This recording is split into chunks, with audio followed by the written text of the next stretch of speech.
Goodbye. See you guys soon. Alright guys, a lot of things are coming up now and we're at the Cebu Mactan airport, and this is Mikel from Italy, and he actually, why did you come to the Philippines? Because of you. Yes. Mr. Finner.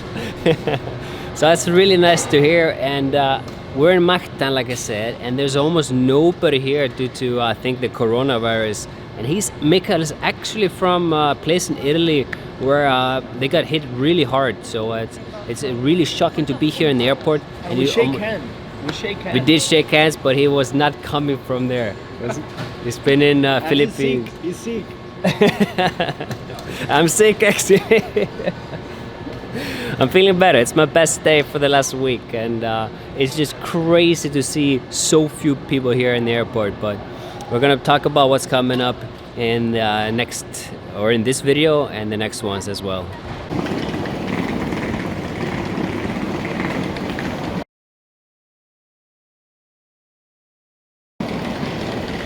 All right. Fast forward a couple of hours, we arrived in Kuala Lumpur airport, and we're gonna be staying here for the next 10 hours. So it's a very long layover before we head on to the next flight to the next country. And from there we also have a connection flight to the final destination, which we'll get to at the probably middle of the video or so. But I want to talk about this coronavirus. Everybody, I would say maybe 20% of the people are wearing masks as of now. And when you go in here through the immigration, they actually separate the Chinese to another special check-in to go through the immigration and passport control. They also give you like a small ticket, new one that says where you're coming from, China, mainland China, for the last 30 days or so. There's also like a thermal scan camera, so when we're walking there, there's cameras like detecting heat from the people walking by, so it's very professional here in the Kuala Lumpur International Airport. And the funny thing is that there was a guy sitting next to me in the airplane, and I asked him where he's from, and he said, "I'm from China." And I was like, "What? Okay, we're in China, Beijing." And and then I kind of started interrogating him, and he said he'd been in Philippines for over 30 days, and you know, the outbreak wasn't happening, so he's all good. But shout out to Mikel for giving me this mask. I'll probably gonna be wearing it through the airports of Jakarta. Oh yeah, we're going to Jakarta, Indonesia. So I'm gonna enjoy some coffee, spend some time editing, and then yeah, we'll have to check in all the luggage again.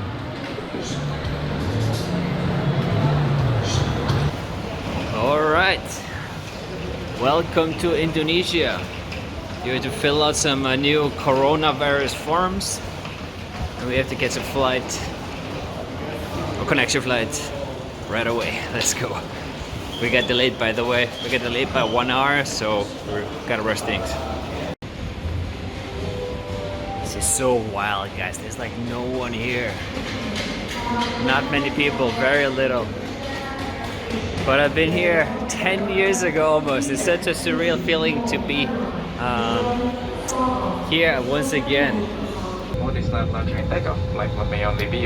So this trip couldn't have started worse. My luggage got stopped in the customs without any reason. No one notified me, so now I'm going to Sorong without my camera stuff. I was talking to the staff here for about 10 minutes, going bananas because they did not give any reason. But hopefully they're gonna send it in the morning before I arrive at the trip. Like, it couldn't have started worse. Why does it always happen to me?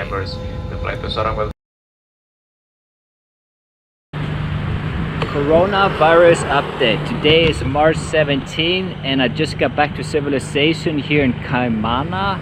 That's the town name. And we're in West Papua, one of the most remote places on planet Earth. And in 3 days, they said they're gonna close down all international flights to Manila. So I have up to 3 days to get back to Cebu. I have a flight on the 18th. No, sorry, 19th. But I'm gonna try to get a flight tomorrow. And that's why we're here at Lion Air trying to figure that out. But it's a little bit difficult because they're actually charging me 2 times for my luggage, which is 35 kilos. Hello. Super friendly people, of course, here. And they're saying, so my flight cost 2 million rupiah, but my luggage is gonna cost like 3. So almost. Hello, sir. How are you?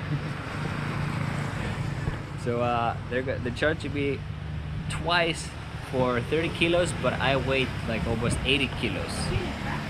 Really strange. So we're trying to sort that out.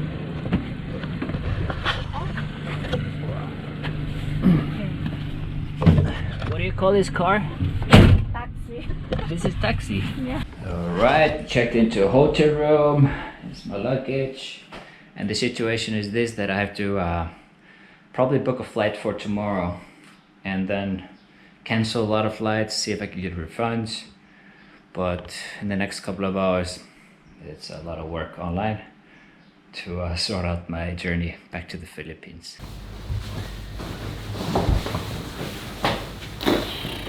And we're gonna fast forward 20 days until today, which is March 18, 2020.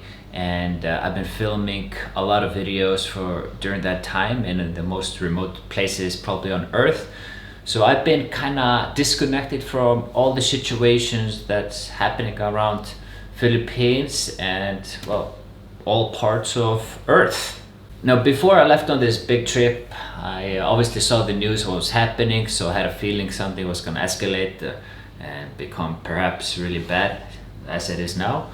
So I had that in my back of my head the whole time, but I really didn't have any phone connection during these 17, 18 days.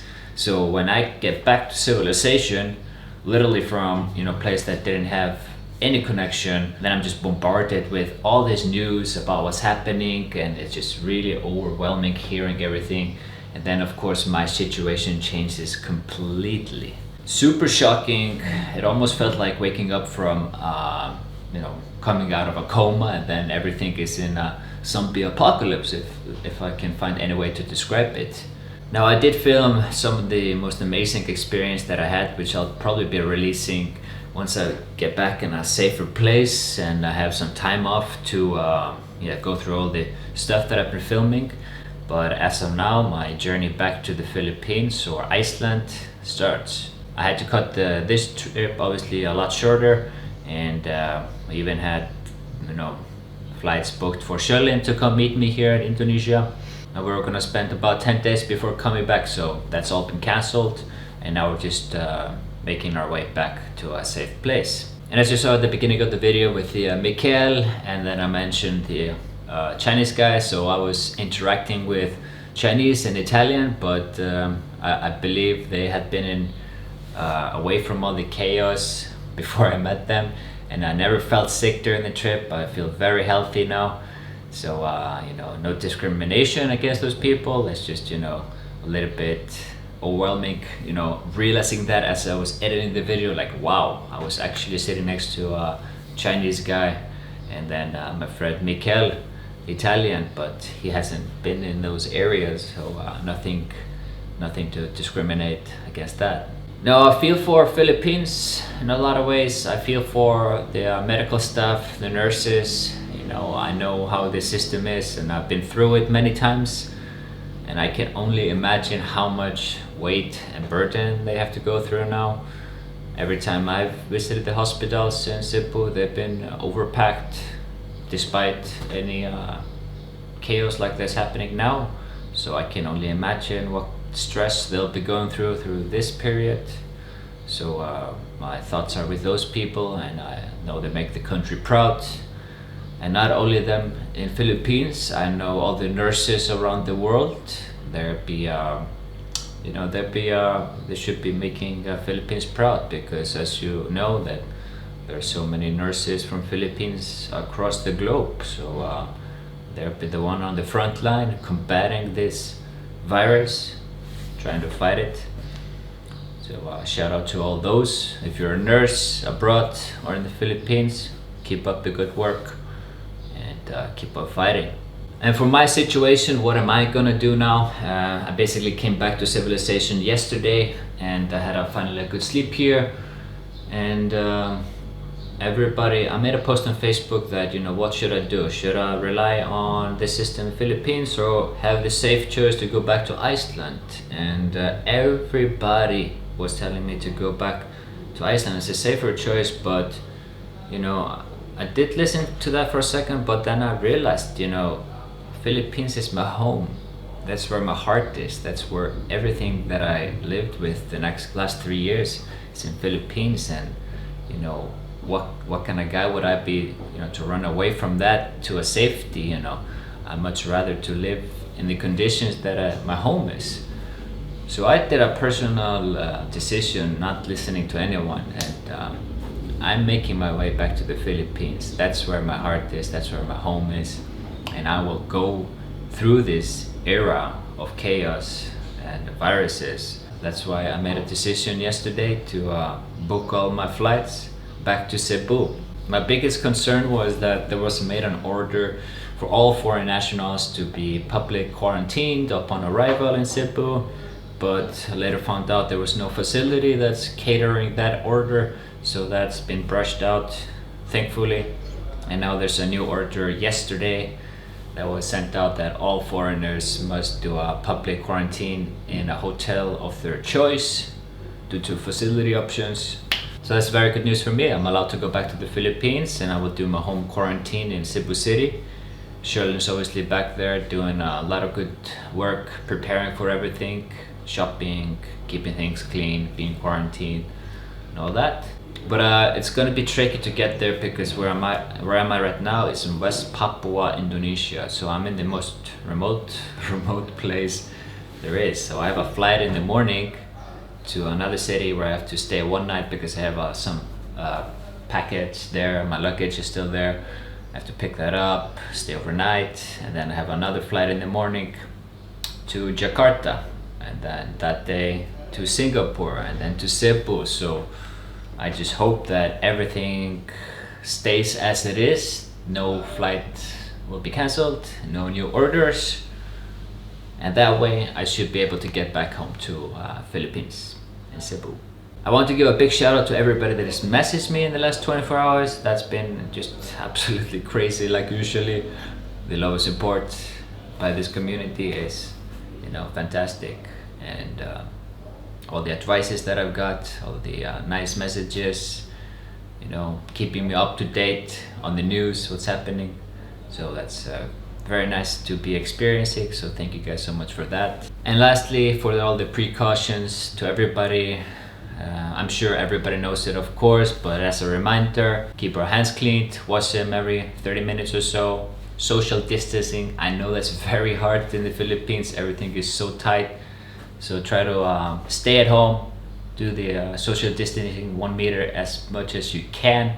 I know that's gonna be hard, but keep that in mind wherever you go. Use a mask. If you cough, cough into your shirt, cough into your mask. And stay vigilant, stay safe, stay smart, and together we will all combat this and everything will go back to normal.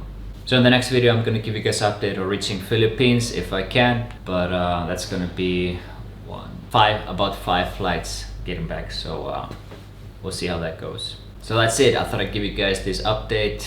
A lot of things have been going on where I've been, and the craziness mixture with all the information in Indonesia and Philippines, trying to connect the dots, getting the routes, the flight pass, and my luggage is in another place, and you know, picking that up. It's a crazy situation, but that's nothing compared to the people that are sick. Our thoughts should be with them. They're the real fighters at this moment. For me, it's just another traveler story. So yeah, I guess that's it. See you guys in the next one.